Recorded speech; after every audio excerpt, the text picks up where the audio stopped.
listen, guys. Hey, this is Daniel Ballard. This is my guy right here, okay? Welcome to the Burn Boot Camp podcast, Daniel. You have been here since day one, literally day one. If you don't know Daniel Ballard, he is an incredible trainer, incredible franchise partner of ours, and an incredible, even more incredible friend. And I know everybody here at the 600 plus members that you have at this gym absolutely love you. And I was just talking to one of our franchise partners down in Florida, Marianne, who's a member here, Claremont, Florida, and she was just telling me how above and beyond that you go for everybody all the time. That's literally been you since the day I met you, and you're just such an incredible representation of and leader of what we both set out for Burn Boot Camp to be, because it wasn't just me, right? You were one of the early peoples, you and Mike Hartshorn and Beth Williams, Charles at the time, and Shannon Lamondola, and there's a few, Lindsay Key, and Lindsay Gilbert, yeah, there's a few others, but I mean, just take us back to the time when we first met. One of my favorite stories, I tell this all the time to trainers. I tell this all the time to trainers, and I'll explain to people why I tell this all the time to trainers, but I want to hear like that. Yeah. You know what, let's go back a little bit. Lead us up to that point, right? Like talk a little bit about where you grew up, because I think your members here might want to, you know, the ones that intimately know you might want to know that background. So let's do that. Let's start a little bit earlier. How'd you grow up, and then and then take us through the time when we first met. Yeah, well, thanks for having me. I'm glad that we get this time to talk. Me too. I'm going to do Ignite real quick, by the way. Yeah, go ahead. Get that Don't scoop. mind me. That was a rough one. So really my journey in fitness and sports was from day one, and it's crazy to think now where my journey has led to like training mostly women. Now the male presence is a lot larger, but starting out with Burn, it was a fit community of women.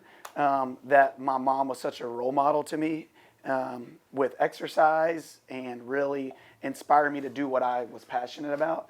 And then obviously like all the sports events, and I didn't realize how much time she had to sacrifice for me to do what I enjoyed. And then no one in my family went to college. It was something that like it wasn't like instilled in me, like getting raised like, hey, college is the next step, because came from a family of low income, grew up in an area that wasn't the best, you know, that you would want to be outside after dark or helicopters flying around your house. And it was a different atmosphere that the kids that I played with, that wasn't their goals. And I was like, man, I got to do something to better myself. But I didn't think I could go to college, and I sacrificed it a little bit because I was like, my parents don't have the money to pay for it. And then luckily just kind of kept hustling and found ways of scholarships and grants and those things that I was able to go to East Carolina, and I played rugby there. And I was like, fitness is the only thing I know, you know. And so I just went with that, and the program was great there. And then when I graduated there, I had to do an internship, and I was looking for something that I was like all sports related. It was going to be a velocity sports, a D1, something working with athletes to help them progress, because that's what I could relate with. And then one of my best friends, we're at breakfast with my best friend's mom, and I'm talking about my internship, and she's like, you should do it with this guy named Daniel, Lori Shoemaker. She's like, you should do it with Lori this guy. Shoemaker, yeah. She's like, you should do it with this guy, Devan. I started with him in the parking lot. He just started this new gym on Huntersville. It's just packed. It's awesome. I think there'd be a lot of opportunity. So I reached out to Devan for a possible internship, and you were just starting. You were just getting into the fitness brand here in North Carolina, and a lot of Devan's requirements didn't meet what East Carolina wanted me to do or allow. I had to have a certain amount of experience, and there was a couple other things that had to meet the requirements for my internship, I guess, so they knew that I was going to a creditable space or place. I don't blame them, by the way. Nobody would give me a lease, or nobody would. I wouldn't have anything at the time. It was just like, so it was like, okay, well, my internship, Miss Kennedy knew I had some fire in me, that I had an opportunity and I could be good at this. So I remember she was emailing you back and forth. She was. And she was like, okay, I'll allow this. I'll let this do it. I'll make the note. I'll make the adjustment for you, because I came and did Devan's internship, and it was something, when I had the internship, I knew exactly where I wanted to go, where I wanted to be. I went to a couple of different places, and I felt that they didn't welcome me. That was like another person. I was like their fifth or their sixth or their seventh internship, and they didn't see value in me. But when I came in with Devan, that's like the way I was raised. Family's close, and you keep the people that care about you really close. And I felt when I came in, I just felt that instantly that, hey, like, this guy's going to lead and groom me and help me get to where I am today. So I did my internship with Devan. He came out and said he didn't even look at my resume. He just folded it up and he just asked questions and he talked to me. He was like, I don't really care what's in there. He said, but he just asked questions to find out what type of person I was and to let him know, like, hey, if my goals are here and my ambitions are here, if you think you can do that and match that and go with me, then let's go, let's ride. So I did my internship with Devan, driving around from little place to a dance little studio in Mallard Creek, training one camp in the morning. You know, not a lot of people are like, oh, I'm going to go there to just train one camp and then be done for the morning. You know, like that. But my mindset was whatever it takes. I'll train one camp here. I'll do the rubber floor in your gym. I'll, follow you around, clean, whatever you need me to do, I'll do it. And because I knew there was opportunity in the fitness industry that at ECU, it was like, go get a job, personal train, work the gym floor, sell some memberships, and then everyone gets burnt out and that wasn't it. Versus this was like, hey, I want you to have an entrepreneur mindset and be a really good trainer, and let's develop this together. So now 10 years later, I'm still training 30 camps a week because it's just like my heart and soul out there. It's like perfect for me. It was a God blessing that I ran into you, and then I found this model because I wouldn't be in probably fitness anymore. Honestly, I'd probably be an accountant or, selling houses. I have nothing against the profession of accounting. It is the language of business. It's so important. Yeah. But it takes a certain mentality and a certain personality. You could not sit down. You're like me, dude. You can't sit down for more than 20 minutes, without having to move around. Long story short, it was, came up here, worked, trained, continued to develop the mold and the brand of what it is today versus all the way to like the expectations of a trainer. Like we talked about the heat zone map. There wasn't any of that. We were developing that and creating that of like, and just every time improvising and critiquing, giving our own feedback on ourselves to develop what the product is now. Now all these trainers have all these tools that they can use and warp speed them that it took us 5 years to develop. Mm-hmm. Honestly, like when I was at year 2 and year 3 and I trained thousands of camps, I was like, oh, I'm good. And then I look back at that, Daniel, and I'm like, no, not good. To the expectation it is now. And like you said, it's just continuing to craft it. So. Well, I think that's part of what our obligation is now, right? Since day one, when I looked at you and said, hey, have an entrepreneur spirit, it was out of the notion that what our primary desire was impact. Yep. Right? It's like, hey, we're going to hustle and we're going to grind and we're going to build this company together. But it wasn't like we were talking about money. We weren't talking about money. Mm-hmm. You weren't talking. We come from a very similar background, mm-hmm. In terms of like just low-income housing, poverty-driven environments. And once we had a certain level of comfort financially, like you correct me if I'm wrong, but I know that when the first like 8 months into this business was I looked down and I had enough for me to be comfortable and not have to worry about paying bills and things like that. And from there, everything on top of that was just house money. Yeah. It was just like you take it and then you put it back into the business. You take it and you give guys like you a salary who, the first time I met you, I knew I was having an internship with you. You were super articulate over email, which usually young guys aren't, right? You were very polite and articulate and well-written and well-spoken. And you came in to the gym. I had just got done training a whole morning's worth of camps. I look like crap. I've sweat 4 gallons already. You come in a dapper 3-piece suit, buddy. And he walked in I was like, well, I say that, it's kind of funny, but I also say it because it's endearing, because when you turned that corner, I knew that you meant business. Like, I knew that you're like, Isaiah did the same thing, by the way. Isaiah's behind the camera right now. Isaiah came to the first meeting to a gym, and he wasn't trying out for a trainer, but he came in a 3-piece suit, and there's something to be said about how prepared you were. You were like, I'm not going to let my dress, or the way I'm the way I appear be a reason that I don't get this. So I'm going to dress at the highest level I possibly can. And for me, that was telling because I had getting internship requests all the time at this point, right? Yeah. And nobody had that. I'm still yet to meet somebody that had all of the tools that you had at such a young age. You were so equipped. I know we all grow, right? But you were so equipped at a young age. I don't know if you remember, but I remember having a conversation with you in here after I was like, Daniel, can you please help me build the floor? And you came up here and you helped me build the floor, but then you got like two buddies to come like help you build the floor. Yeah. I was like, man, this guy has it.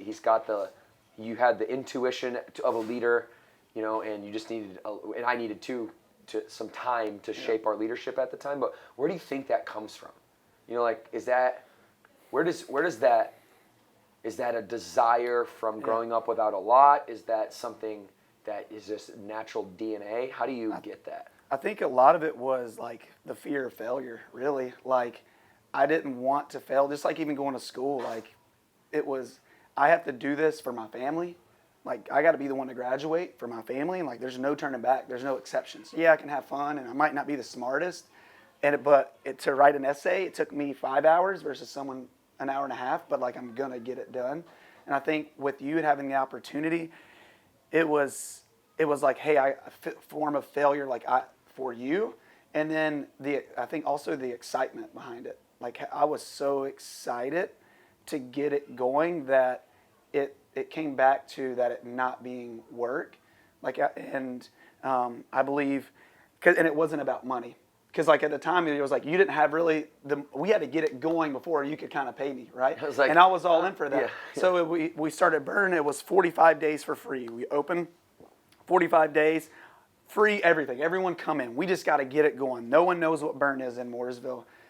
In 45 days, I was paid $1,500. That was just to get gas. I was living with my mom, but like that didn't matter because I was like, I'm gonna give everything because I know if I give everything and get competitive, my competitive atmosphere, my fear of failure, and then the excitement and joy of doing it, that we were gonna get in the right place. So I think like a mixture of all those. Holds me to a standard.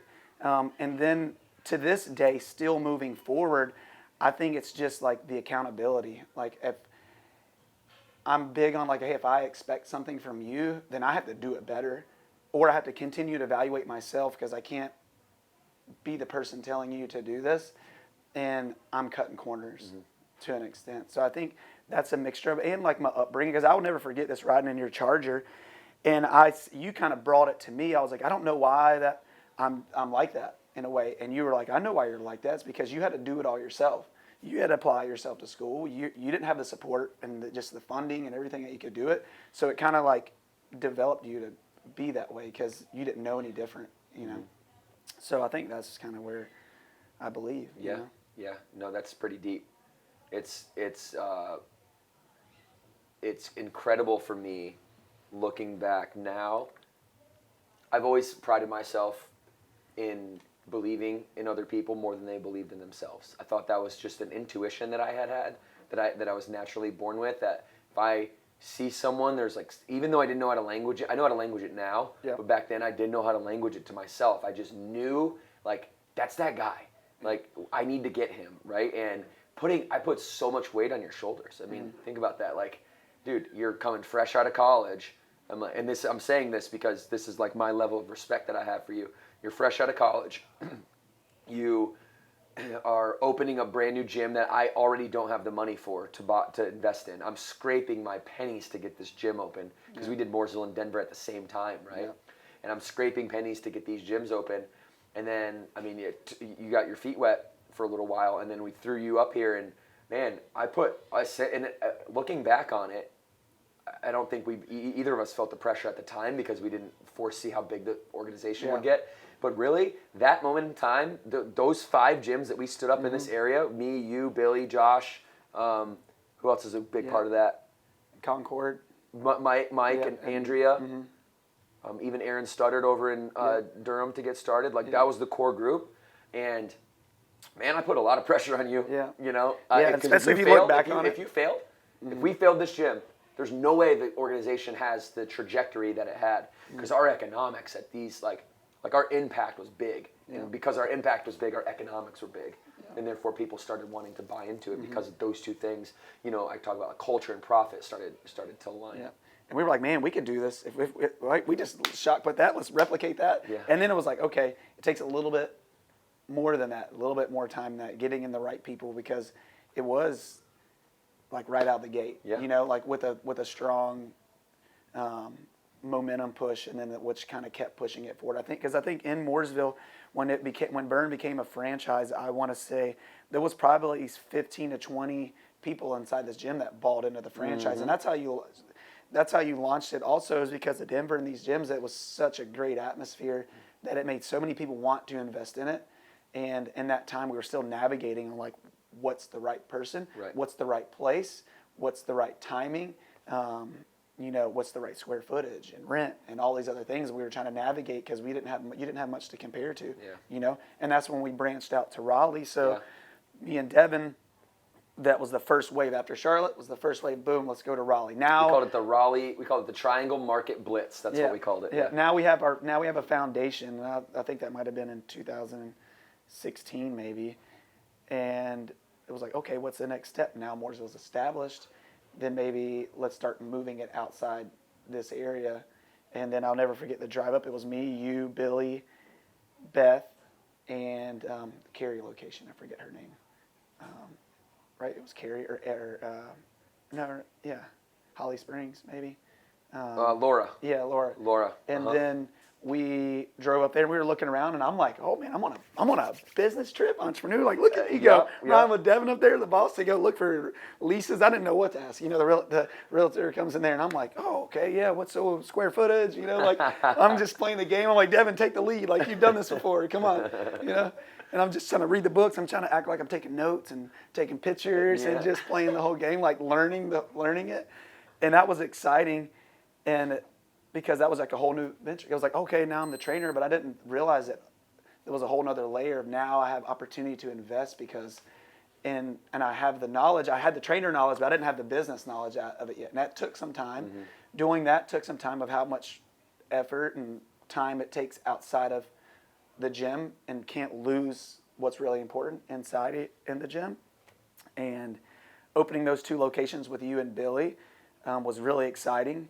And then you had so much on your plate. It was like, Billy and Daniel, I need you guys to really operate that place, and I'm going to help support you and fund you. And when you need things, I'm there to help you, which was huge, because we wouldn't have been able to do that also without your support. So that was another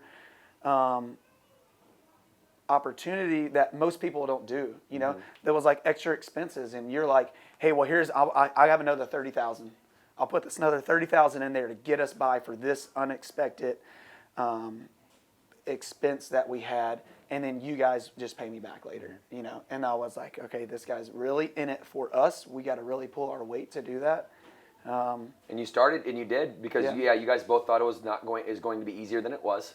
Going in, and it's not. Business is not easy. It's to create a successful any business, like whether you're an e-commerce store, or you're a brick and mortar dentistry, like creating any business, a profit, any business is geometrically harder than people think it is. Like, it is insanely hard to create a profit in a business. No one knows the expenses that all go into it, and it's very expensive. And then, but you guys figured it out, and then we turned up. And then it was game on from there. Yep, it was, and it was the next thing on to the next. Yep. And it was fun to watch everything grow. So we ended up exiting those two. Yep. We grew them to where we could sell them to, we sold them to Lindsay. Yep. Lindsay Gilbert, who moved from my Huntersville gym up there. You remember that? Yep. And then Scott Tobin, who now owns 11 gyms in our organization. He bought the Northwest Raleigh location from us. And hey, so you're coming in, having a huge impact right away. We get you on a really good salary here in Mooresville. Yep. Then we go expand into Northwest Raleigh and North Raleigh, and we exit for a great margin on both of those, and turn those over to owners who were there, boots on the ground, and they took it to the next level. Yeah, they're awesome. And so it was a lot of ups and downs and a lot of hard work, but we had a couple good balls right out of the gate there. Absolutely. Those selling those two gyms allowed. That's when you stepped away from the partnership of me and Billy, And because you're like, I have too much on my had plate. to go run the franchise. I had to like run the franchise. So then, but selling those 2 gyms allowed us to have the capital that we didn't need you. Because before when we did it, we needed that extra partner. Like we were saying, we needed extra cash, we needed extra flow. And then it was like, okay, well now we can do this on our own because you had your hands in so many different things that now we can really focus in. And a 2-way partnership is a lot better than a 3-way partnership, right? The money, the outcome is a little bit more beneficial for the business partner. So then we made the Florida wave, right? We were turning Florida blue. Yep. And you were going down there, West Chase, Tampa, all the others franchise partners where that was kind of the market. So we were like, do we go to Arizona? Do we go out west? Do we go down south? Where's like our next adventure? And that was a whole process alone, now it's like, okay, we don't have Devan support, we don't have headquarters support. Now we learned a lot, but there's still a lot to learn because we had you on our side. And then that was a fun experience. So we're in Carrollwood in Tampa, and that was the spot that we located on, which I'm very thankful. A lot going back now and like thinking back how that worked out so much better than us say going way out west. And like a lot of things we didn't think about of air flight and travel and rent and all those things that are different. And now Tampa's been open for almost 3 years, and we got a great team down there. And I enjoy working with them because I know both sides of it now. It's like I can relate with them as an owner, but they know that I'm their support system. It's kind of like how with you, but I'm not their boss to an extent. But they know that my goal is to empower them, to give them all the right tools, and they know that their goal is to execute. Right. Because I am hard on them. I do have high expectations, but it comes from a good place, and they understand that. But then I can relate with him and know what it's like to be on the mic and know what it is like to train and really like go out there like you and talk about the heat map and know what makes it successful because I'm doing it here every day. Right. Well, we have 600 plus members. I have a high retention rate. I close at 75%. The community knows of Burn Boot Camp and that's where you want to go. Every mom's group talks about if someone asks for the workout, it's Burn Boot Camp. Like that's the atmosphere here, and it's like I know that you can do it. There's not multiple playbooks. And getting the team down there like, hey, this is the playbook. Carrollwood's not just different. You don't need your own script. We had to break that a little bit. They thought maybe that they had to do their own thing there because it was a different community and what works in Mooresville. But we're not Mooresville. But no, we're not Mooresville either. We're Burn Boot Camp. Mooresville is inside Burn Boot Camp. Carrollwood is Burn Boot Camp. West Chase is Burn Boot Camp. Trinity, all the concept's the same. And that hit home with me realizing because I didn't think that at first. I was like, okay, it is maybe a little different there. You guys are a little bit different person or a little bit different trainer. But it's like, but if you are a little bit different person than what we need, then you're not the right person. Right. Well, that's what the brand is, right? Yeah. The brand is repeating what works and then adding your own charisma and personality into that mix to make it feel authentic and be authentic, right? And I think, like, just hearing you talk, what goes through my mind is this is what we set out to do when we first met. Like, exactly what we set out to do is to empower trainers who are the front lines of this I would say the entire health and wellness industry. If you had if the health and wellness industry was the military, we'd be like the personal trainers would be like the front lines, just taking all the, because we are very important. And we were talking about this out on the floor. It's like the industry at large. If you're looking at the entire scope of the health and wellness industry, from like medical doctors all the way down to acupuncture therapists, it's like that whole industry has regarded personal training as a craft that's not that important, right? Like, just go on the floor and, like they said at college, like that message, that's not an inspiring message. Yeah. To just go get a job, go on the floor and, learn how to sell. Like that's not an inspiring message. So what you're doing with your Carrollwood team and what I did with you and Billy, and we're just paying that forward. I mean, it's just so beautiful to watch this thing manifest itself into this strong gear at the center of our engine, which is the training culture that is really turning and really generating power for this engine called Burn Boot Camp. And you know, we don't get that unless people like you are paying it forward. And so I appreciate you, and I know that you jumped out on a off a metaphorical ledge in a Carrollwood location to go do something you've never done before. But like, it's like, what does that risk mean to you? How have you grown from the risk of going down there and opening up this gym? Probably talk about a little bit about that, and then maybe what's next for you. Yeah.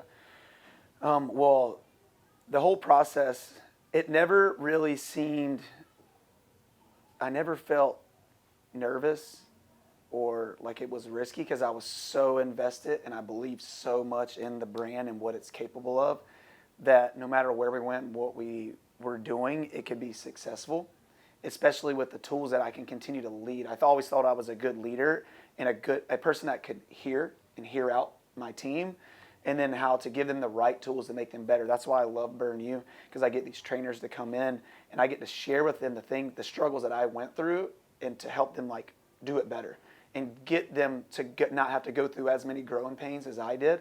So going down there, it was all exciting. Like I never thought like, hey, we're going down here and I'm making X amount here by this time frame.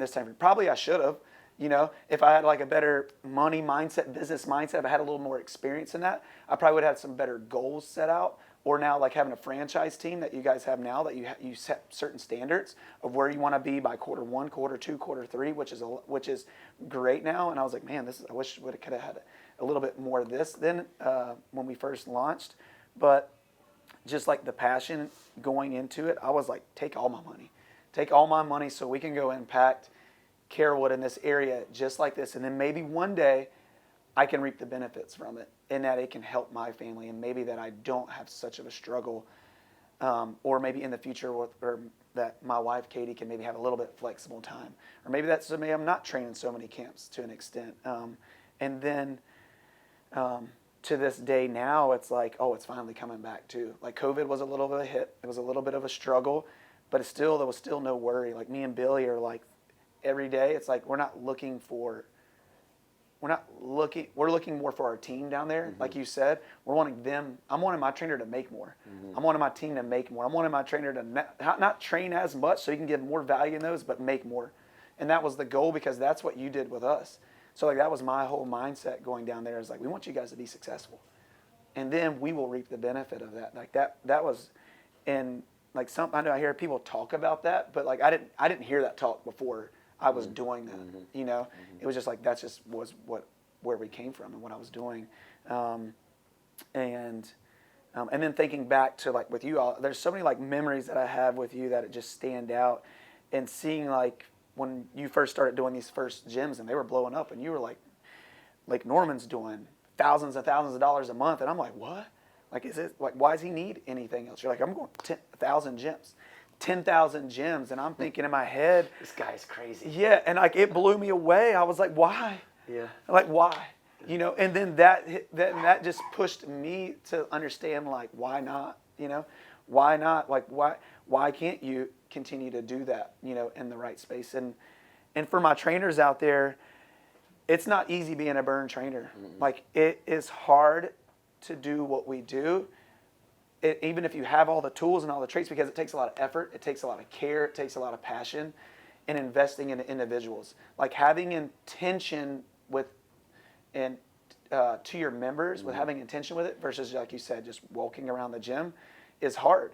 It's hard doing that every single day, year 1, year 2, year 3, to keep that intention and know like, hey, when you're slipping, it's going to happen. Know when I need to get back into it. Mid-camp, like knowing mid-camp, I got to get back on that. You know what I'm talking about. Mm-hmm. Like, hey, like I need to improve this for them. Mm-hmm. And for you trainers out there that have been grinding, that you continuously push those camps all the time, know that everybody's in the same boat, but you have to know like why you're out there, why you're doing what you're doing, and then that there's a bigger cause for being out there on the floor. So. But yeah, I don't know. I'm just kind of running with No, that's good, man. I love that. I think that's a good place to end right there. Is there anything else that, as you think about your members listening to this, your family listening to this, greater Bird Nation, maybe people that aren't part of Burn Boot Camp, anything that you'd want to leave them with while you have the mic?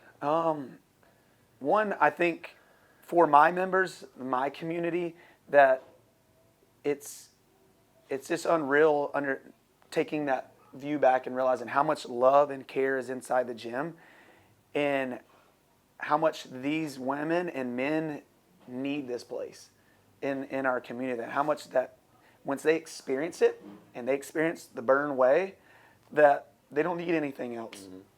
And knowing that I'm able to give that, my team's able to give that, and now having a larger training team that I can continue to inspire, that they can now do that as well, means everything to me. And then as a whole, as the big picture of Burn, like I want to have a legacy in the Burn atmosphere. I love doing Burn U. I love training new trainers out there. Hopefully I've been able to impact you in some way.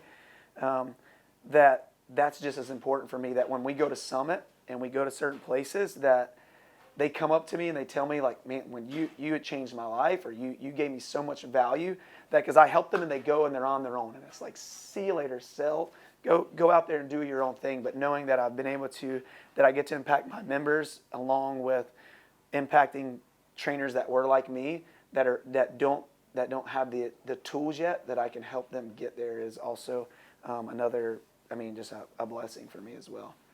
Daniel Ballard, yeah, you're the man, dude. Yeah, Thank you so much. So many great memories with you.